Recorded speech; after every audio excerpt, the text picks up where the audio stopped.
Hey guys, welcome back to the channel. So I've got another video related to the restoration of the semi.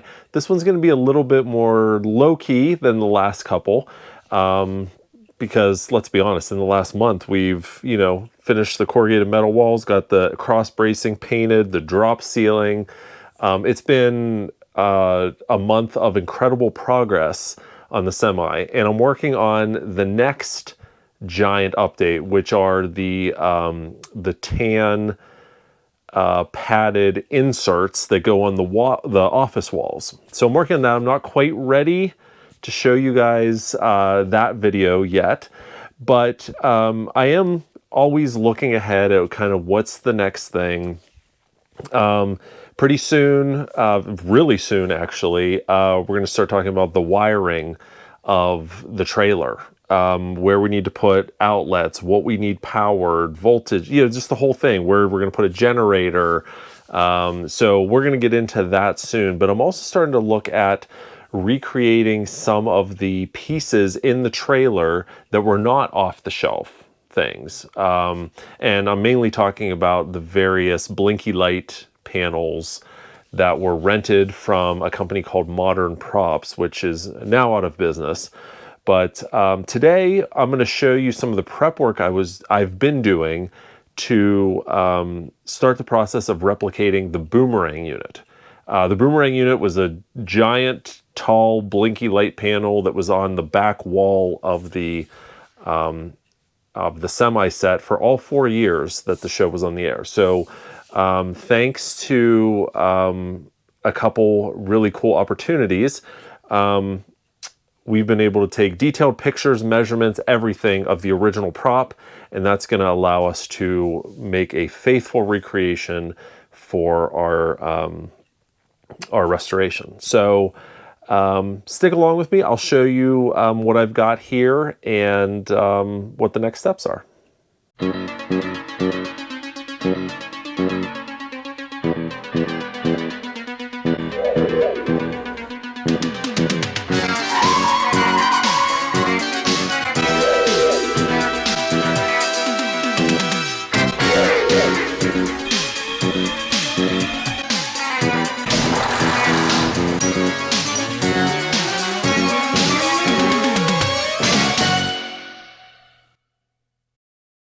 All right, so before we get started, I wanted to read something to you that a Knight Rider fan, a lot of you guys know Greg Woody, something he sent me that he asked if I would read it to you in a future video.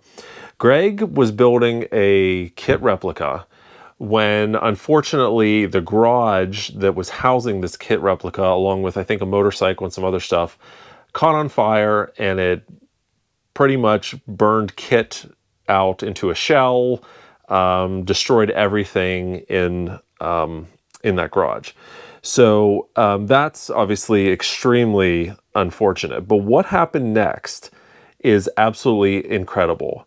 Some people from the hobby helped Greg out by giving him a replacement car. A replacement project car. Now, this kit that Greg was building wasn't fully done. It was in the, I think, the early stages of being converted, but still.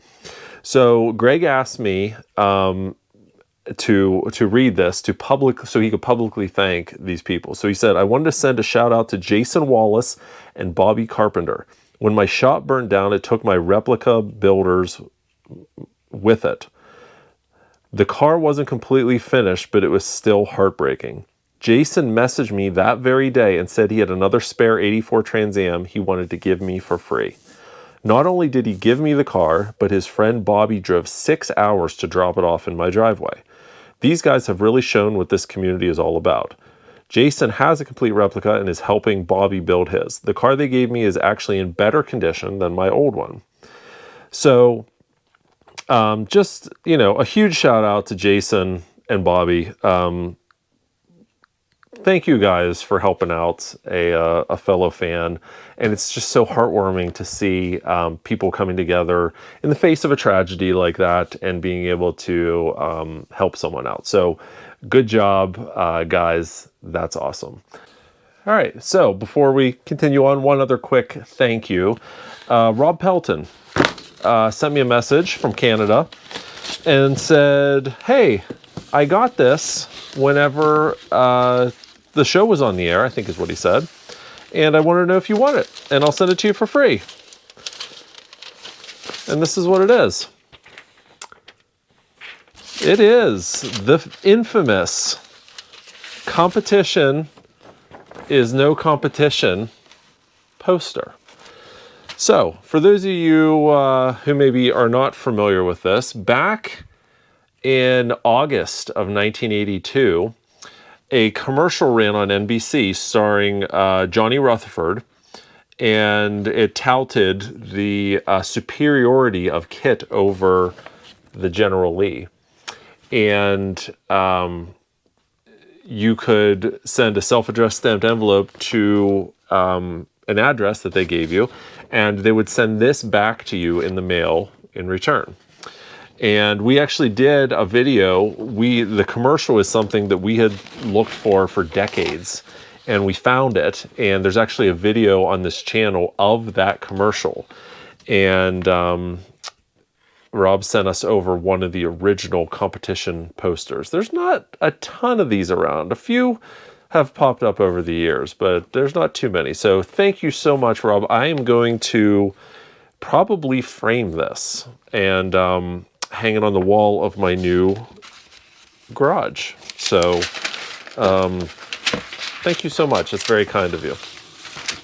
You guys are awesome. So many of you guys have sent in different things related to Knight Rider over the years, and I really appreciate it. It's all going on display in my garage/museum, which is under construction. I'll have to show it to you sometime. So, all right, now let's talk about the Boomerang unit. So, back in 1982, Universal Studios was was building the semi-interior set, and they needed some futuristic panels to kind of decorate the interior. So they rented a few pieces from an outfit called Modern Props. Modern Props, pretty much any like sci-fi action adventure show from the 70s and 80s and even into the 90s, even into the 2000s really. If there were like blinky light panels in the background or weird handheld gadgets, it probably came from Modern Props. Modern Props closed a few years ago, but back in 2012, Nick Nugent and the Knights of the West Coast held an event at the Beverly Garland in Los Angeles called the Knight Rider Reunion, and Nick and company rented the Boomerang unit and a couple other props from the show. So when we were there, we had the opportunity to take close-up photographs, take measurements of not only the casing of the Boomerang unit, but all of the doodads that were placed inside of it. There were buttons and lights, and you could tell some of the stuff on this panel was off-the-shelf pieces that Modern Props repurposed. So right after that event, I, of course, immediately started my search to try and figure out, what pieces they used in different parts of the Boomerang unit, knowing that one day I wanted to recreate it, not knowing at that time in 2012 that I would actually be recreating it for the screen-used Knight Rider Semi. So it's funny how things you do decades ago can benefit you in the present. So what I wanted to do today is I've got this box, and these are things that I've accumulated related to the Boomerang unit. Some of them were easy to find, some were extremely difficult to find. So I'm going to share some of this stuff with you now. So we'll start with this. All right, so in the center of the Boomerang unit, there were, I think two of these, right? Or is there four? I'd have to look at the pictures. I think two. Painted black, and this insert right here, there's a green backlit thing and a number counter here and some other stuff. Kind of look like a radar system. In reality, This is a General Electric record player. The top of it, you can see the record would go here. The knob is here, and I think, yeah, right here, you could switch it from 33 RPM to 45 or a neutral right there. I don't know if you can see that in the corner there. So what's interesting is when you look at the prop on the Boomerang unit, you see this odd cutout shape. And for the longest time, I thought that was something that modern props did. Well, no, that's the actual cutout of the production piece. And the reason I thought that is because if you come in real close, see how the wording here is cut off? It makes it look like someone after the fact cut this out. But in reality, General Electric cut it just like that. So we have 2 of these, and what we'll probably end up doing is before we do anything with this, I'm gonna make a mold, a silicone mold, just so we can pop copies of that, because these are fairly easy to find, but they're starting to get a little bit expensive unless you get lucky. So I don't know how many more Boomerang units I'm gonna build. I might build one for myself one day, but I'm gonna mold this so we have that. All right, and then there's, you know, little stuff like these tweeters. You see a couple of these on the Boomerang unit. This is like a generic Chinese piece. It's very, very low quality, but it is exactly the design you see on the Boomerang unit. So we've got that. We've got these input panels. There's a couple of those on there as well. And we have pretty much all we need here. There's another tweeter. Handles. There's tons of these handles. These are the correct length and everything for what we need. Whole bunch of handles in here. What else do we have? Oh yeah, this is kind of a rare piece. This Visiton, I don't know if level adjuster. I don't know I don't even remember what this is exactly. Loudspeaker level control. So we have one of these. The Boomerang unit needs, there's a whole bunch of these. I want to say there's 8. I'd have to go back and look. But I only wanted to get one because they weren't connected. They didn't do anything. So I'll probably end up molding this because this piece, if I remember, I got this like a decade ago, but this was kind of expensive. So we'll end up molding that as well so we can pop copies. And then, you know, there's like generic large blinky push button lights and different things like that. But the absolute hardest thing to find in this whole process of putting together the pieces for the Boomerang unit was the keypads at the top. There's 4 of them. Is that right? 4 of them across the top. And it was the strangest thing because you'd see the keypads like 0 through 9, but then there were weird buttons like ST and CE and AT, and it almost sounded like a cash register. So right after that event in 2012, I spent so much time like Googling cash registers and just calculators. I said, well, it could be a calculator, but like what is ST, what is AT, what is CE? And I was just not having any luck at all. And a couple years later, I ended up hitting on, by accident, the exact panel that we've been looking for. And that panel belongs to a kid's toy cash register. See, press this, opens up, toy money inside. A kid's toy register. So once I identified it, and this one says Petite Electronic, but it was under, this design was under a million different names. In fact, here's a Sears one. There's the panel for a Sears one that I found. Yeah, and here's the box cover for one of those. Yeah. I found this one a couple years after that event in 2012. It wasn't until a month ago that I found a second one. That's how rare these are. And again, I think I need 4. So I'm going to just mold this and pop some copies, because again, they don't have to do anything. Like, the prop we're making is going to be identical to the actual prop, which is you press buttons, they don't do anything. And this number pad was replaced on the Boomerang unit with just digits that counted up randomly. So we'll recreate that. But yeah, this was kind of the hardest thing, by far the hardest thing to find. So not only do we have that, but we have this. Now, I'm not going to unwrap this because it's very long, but remember how I said I had the opportunity to take measurements and photos?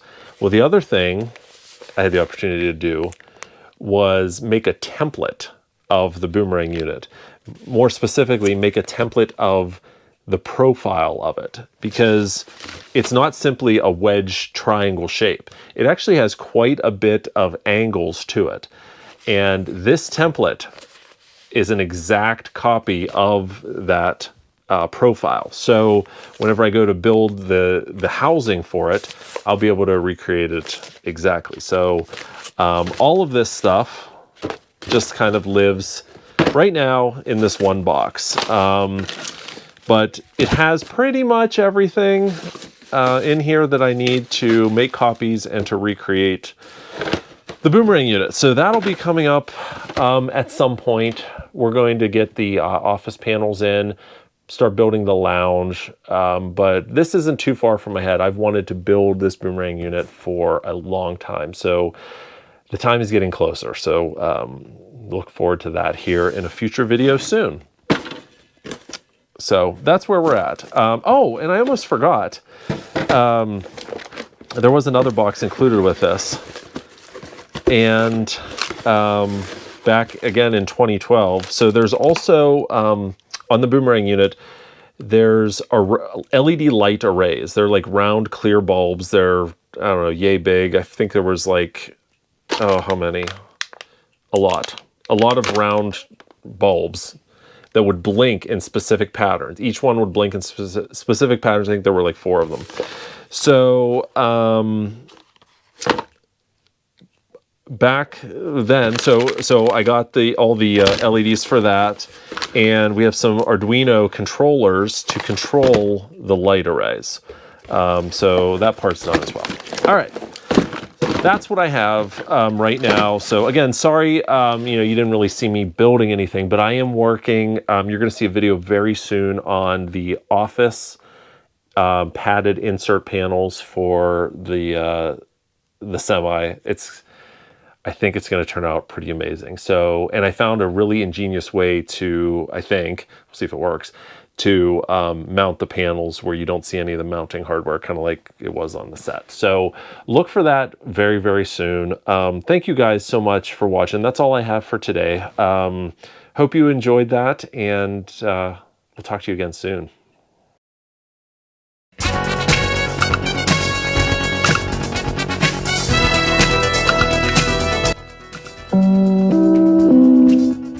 Hello friends, it's me, KITT. When I'm not out fighting crime, I like to follow my friends at knightriderhistorians.com. Check it out.